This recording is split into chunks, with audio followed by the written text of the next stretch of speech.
Ang katawhan sa Israel gihawas gikan sa pagkaulipon sa Ehipto.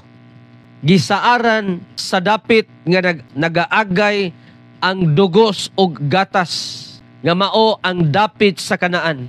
Pagkahawas mga kaigsunan sa katawhan sa Israel, naglakaw sila padong sa Kanaan. Giigna sila sa Dios, 40 kaadlaw maabot na ninyo ang mao nga dapit.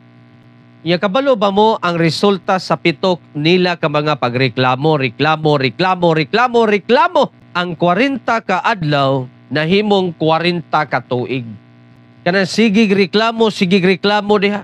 Ang panalangin sa Ginoo imbis nagkaduol, nagkalayo diha sa imong kinabuhi.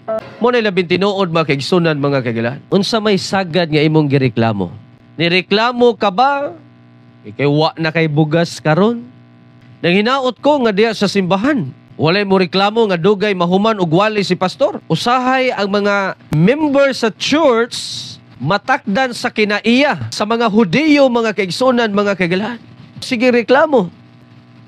Buhata ang tanang mga butang nga walay mga pagbagolbol og mga panaglalis.